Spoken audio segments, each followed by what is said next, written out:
I'm your host, More Than Most, and welcome to this week's SolForge Fusion card reveal for Set 3.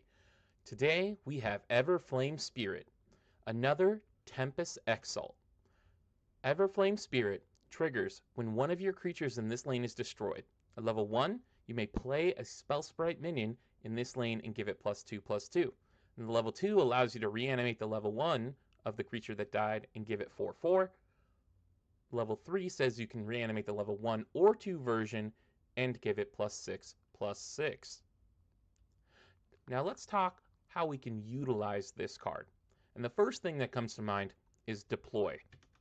We've got a lot of different deploy effects. Some of these are pretty cool. I can't put all of them up at once, but anything Vampiric, Transcendent Biologist, Stormcaller, Metamind Overseer, all of these deploy creatures are going to have a lot of fun when they die and come back from Everflame Spirit.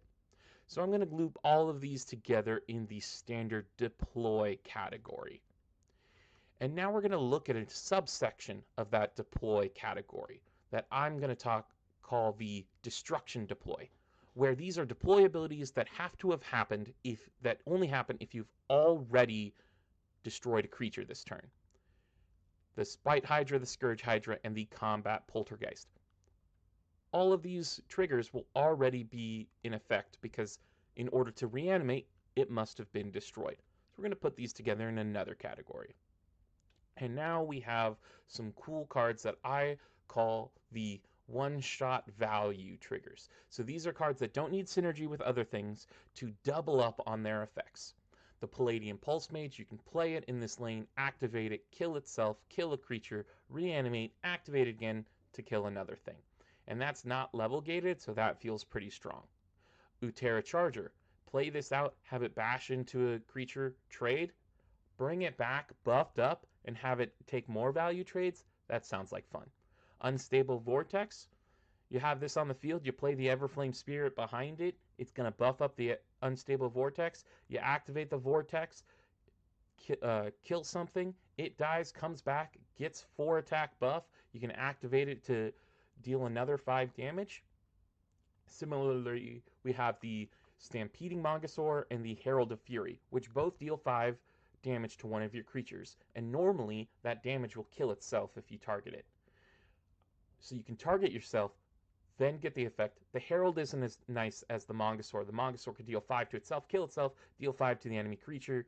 Herald would kill itself. Then they come back, they get buffed up, and now the Stampeding Mongosaur, if it hits itself, can survive. Same thing with the Herald of Fury. Now it can survive and still get use of that deploy effect.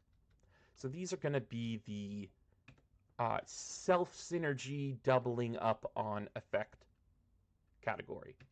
And now we've got what I call the underlevel category. The Lotus, Safeguard, Alluvian, and Hawk Rider are all effects that care if your Forgeborn is a higher level than the card itself.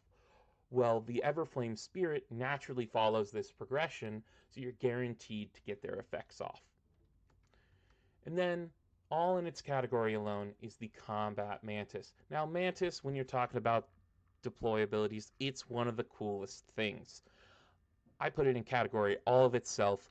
If you've got, let's say, a Cycle 1 Darkforge Drain, the Everflame Spirit, you can choose to bring back the level 1 even at the level 3 Everflame Spirit, so you're going to get an extra 2 procs of whatever your level 1 Forgeborn ability is, or get another level 2 as well from the level 2 Mantis.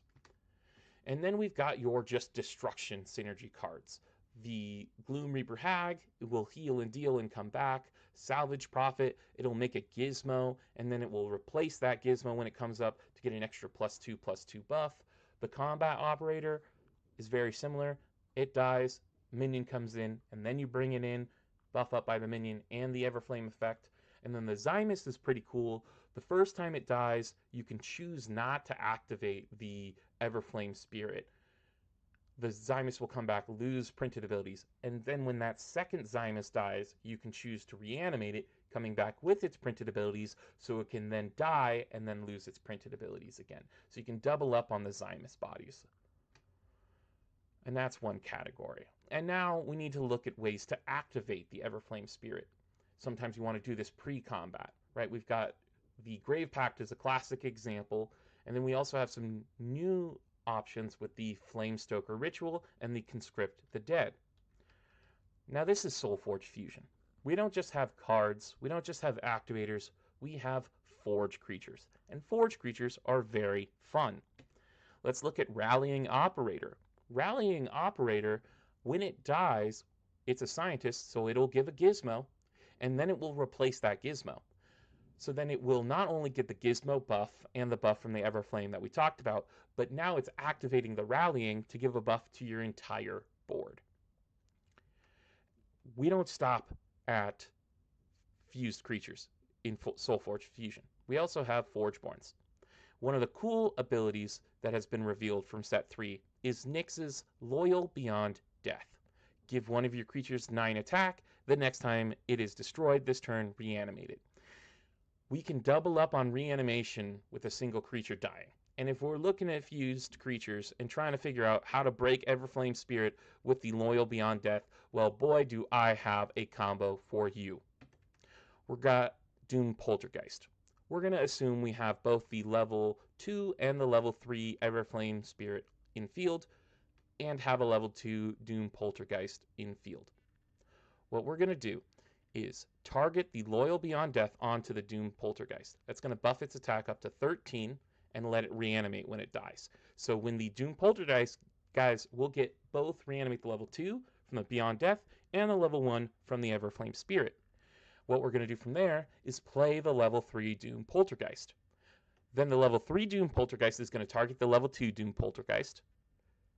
That's going to kill it. It's going to deal a total of 20 damage and heal 7 damage and reanimate both the level 1 and the level 2. Then we're going to have the level 1 target the level 2. We're going to have the level 2 target the level 3. And then when that's done, we're going to deal another 20 damage and heal another 8. And then when the level 2 Doom Poltergeist comes back, we're going to kill this level 1, dealing another 12 damage and healing another 5, up to a total of 52 damage and 20 healing from that combo alone.